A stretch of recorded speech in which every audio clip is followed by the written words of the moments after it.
Niagara ഫോൾസിന്റെ തെരുവീഥികളെ ത്രിവർണ്ണമണിയിച്ചുകൊണ്ടായിരുന്നു 150-ലേറെ കാറുകൾ പങ്കെടുത്ത rally. തോറോഡ് stone റോഡിലെ ഗെയിൽ സെന്റർ ഫോൾസിന്റെ തെരുവീഥികളിലൂടെ സഞ്ചരിച്ച ചിപ്പാവയിലാണ് അവസാനിച്ചത്. നയാഗ്രയുടെ തെരുവീഥികളിൽ കൂടി 200ഓളം കാറുകൾ ഇന്ത്യൻ സ്വാതന്ത്ര്യത്തോടനുബന്ധിച്ച് ഒരു വലിയ കാർ റാലി പരേഡ് നടത്തി ഇവിടെ അവസാനിച്ചിരിക്കുന്ന ഈ ഒരു വേദിയിലാണ് ഞങ്ങളിപ്പോൾ നിൽക്കുന്നത്.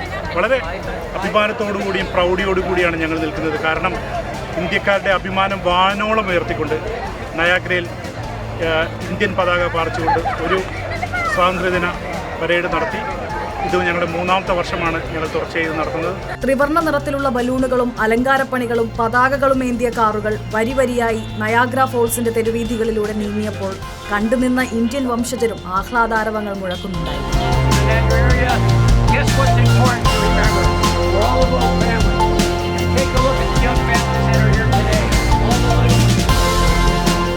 ഇത്തവണ നയാഗ്ര ഫോൾസിലെ വിവിധ സംഘടനകളുടെ സഹകരണത്തോടെയാണ് കാർ റാലി സംഘടിപ്പിച്ചത്. ഏറ്റവും വലിയ വിനോദസഞ്ചാര കേന്ദ്രങ്ങളിലൊന്നായ നയാഗ്ര ഫോൾസിൽ ഇന്ത്യക്കാരുടെ അഭിമാനം വാനോളം ഉയർത്തിക്കൊണ്ട് യുണൈറ്റഡ് കേരള ഓഫ് നയാഗ്ര ഇന്ന് വലിയൊരു റാലി വിവിധ സംഘടനകളുടെ നയാഗ്രയിലുള്ള മറ്റ് വിവിധ സംഘടനകളുടെ കൂടെ ചേർന്ന് നിർത്തിക്കൊണ്ട് നമ്മൾ വളരെ മനോഹരമായ ഒരു റാലി നടത്താൻ സാധിച്ചു. വൈകിട്ട് 6 മണിയോടെ ആരംഭിച്ച കാർ റാലി സംഘടനയുടെ മുഖ്യ sponsor Manoj Karatha flag off ചെയ്തു. Niagara Falls city councillor Mona Patel, Niagara Falls MP Tony Baldinelli, MP P Wayne Gates എന്നിവർ ഫ്ളാഗ് ഓഫ് ചടങ്ങിൽ പങ്കെടുത്തു. International desk reporter.